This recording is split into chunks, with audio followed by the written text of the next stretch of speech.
Hey y'all, I'm Tammy, and this is Collard Valley Cooks, where we cook just like Mama did. That's right. Today we have Melissa and Carrie McCool here with us today, and I've made them some homemade fried pies. I'm going to show you just how to do it. Let's get started.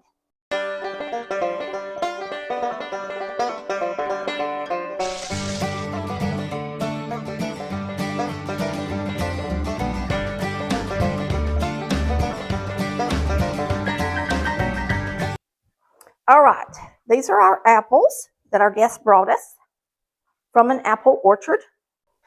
And I'm just going to make a few pies, and I don't want to waste my apples, so I'm just going to cut up about 3 apples. I'm going to peel them, and we're going to cook them with a little bit of sugar.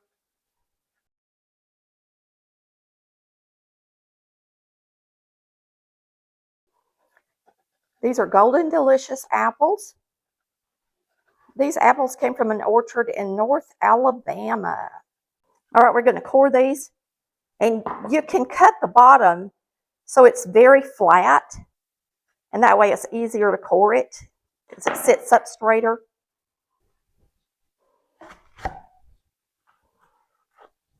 Just like that. Cut it flat. And that's all you have to do. Pretty simple. You could cut them like this, or you can just pick it up and cut it however you want to do it. But you're just going to cut them in slices. And I'm cutting them pretty thin today so that they'll get done quick.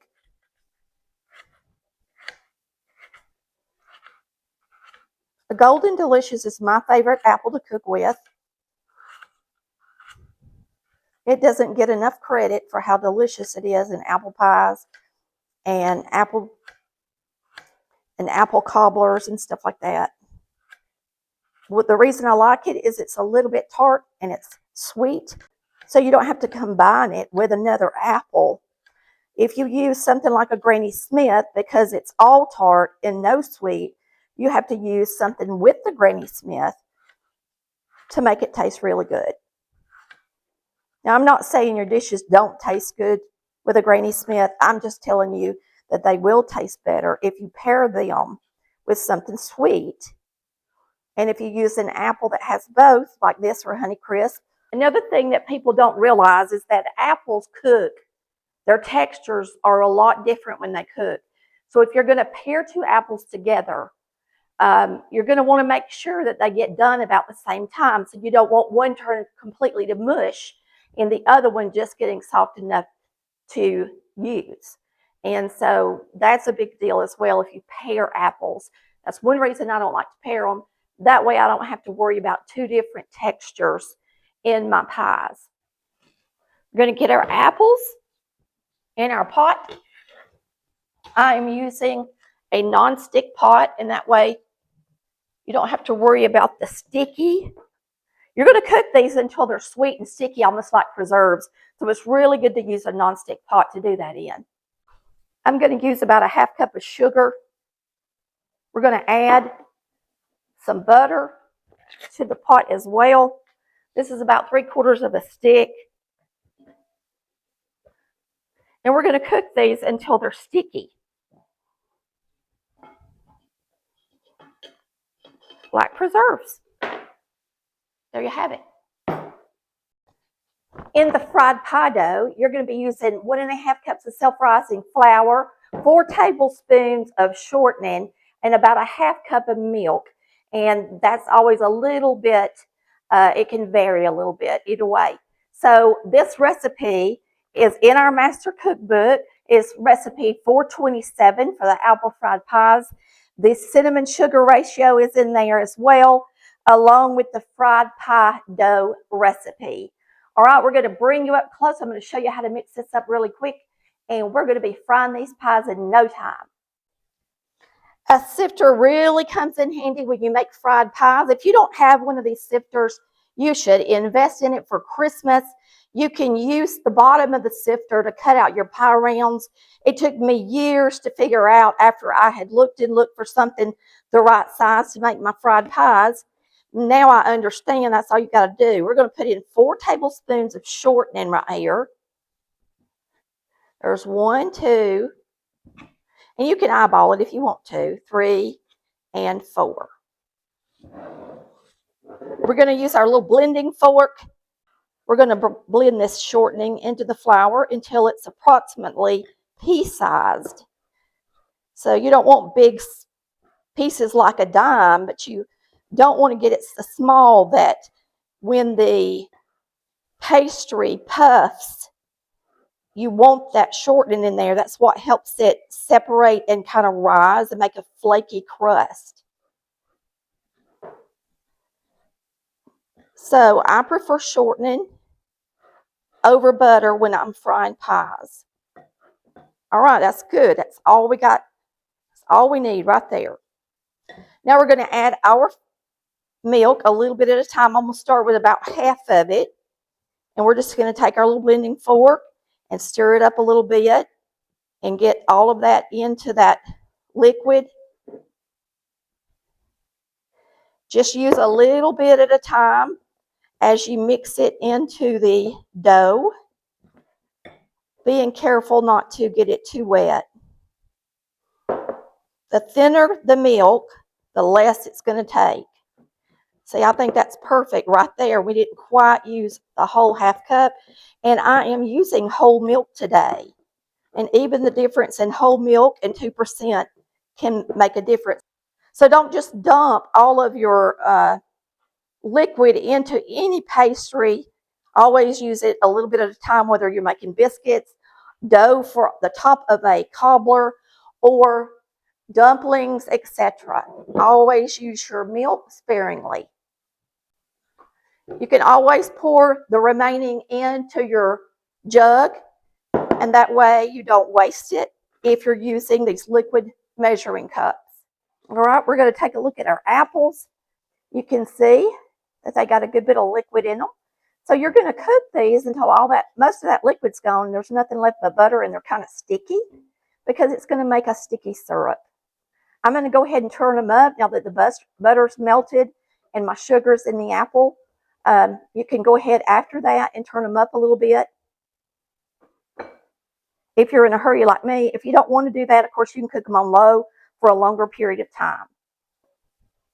Now you're going to take flour in your sifter and you're going to sift it out on the counter. You're going to put your dough out on the counter.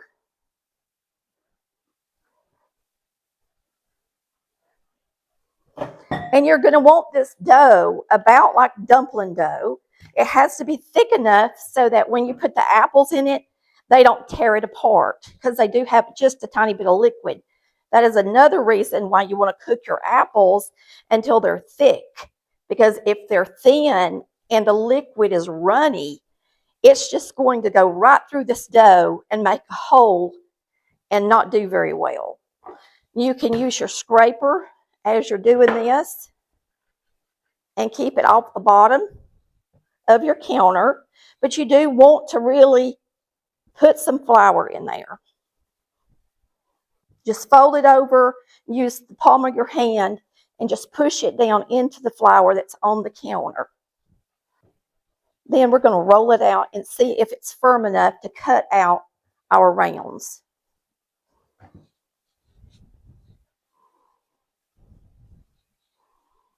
I think it's about right.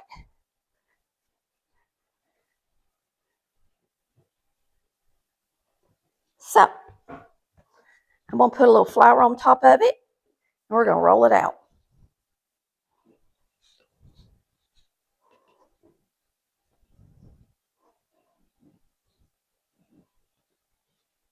Oh, it tore right there.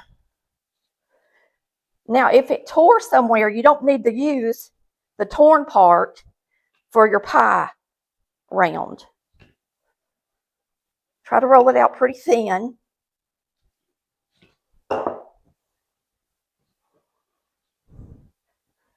It's not really tearing real easy, so it's about right. So get it pretty thin, and then take the bottom of your sifter and cut out a couple of rounds. And you're going to do that over and over until you get as many as you can.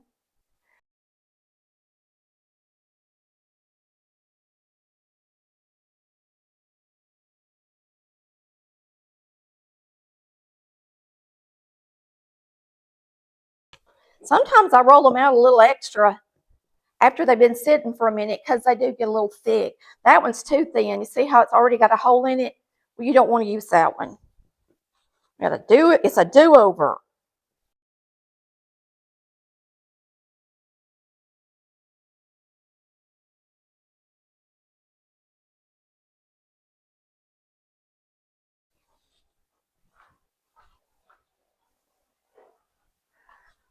All right, you're going to take each round after you're finished, and you're just going to kind of flatten them pretty good.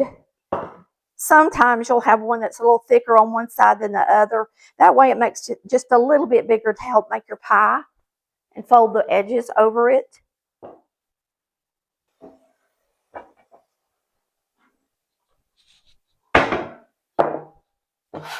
Now I'm going to scrape up my flour, and we'll use it as we press our sides together with the fork. We're just going to use a regular dinner fork. I'm going to lay these out right here, and we're going to put apples on them and then seal them. We're going to fry this right in this skillet. I'm going to add my butter to it and let it be melting while we seal up our pies.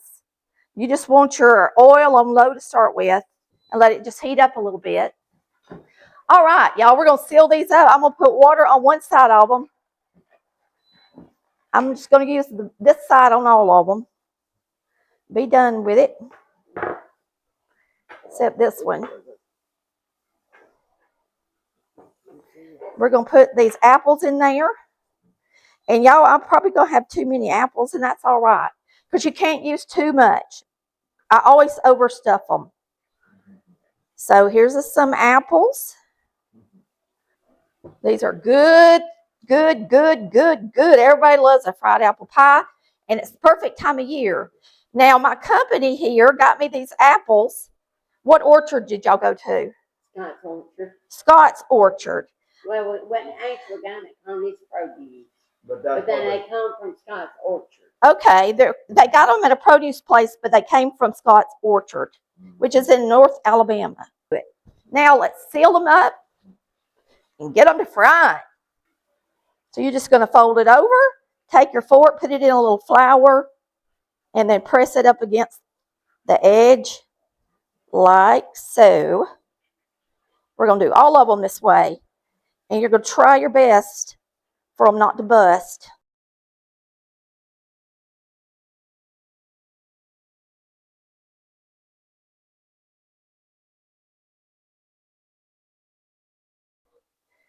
All right, we're laying these in here.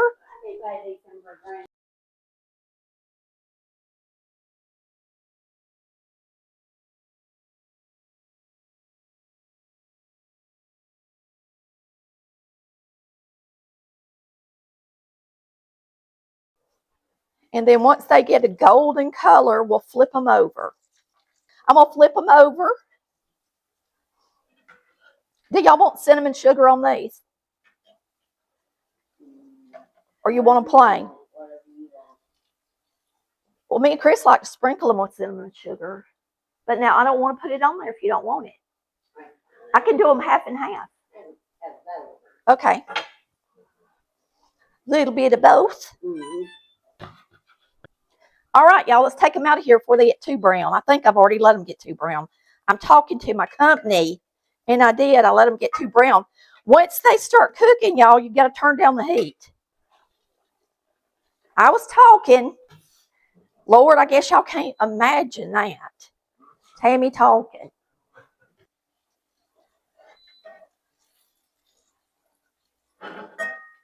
After you fry quite a few pies, your grease is going to get kind of dirty. And then it can make your pies not look as pretty. So you got to be careful and not, you know, get a lot of flour down in it.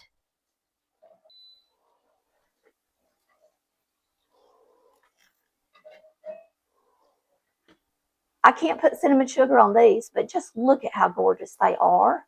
They look so pretty. Okay, y'all, Melissa's going to give it a taste, And we're going to see if she likes it and see if it reminds her of the pie she had growing up. It's probably hot. So good. Just like Mama did. I've enjoyed Melissa visiting because she really cooks a lot of food, and it's been interesting to see what all she's made. She's even showed me pictures. So we thank you for watching Collard Valley Cooks, where we cook Like Mama did. All right, love ya. Bye.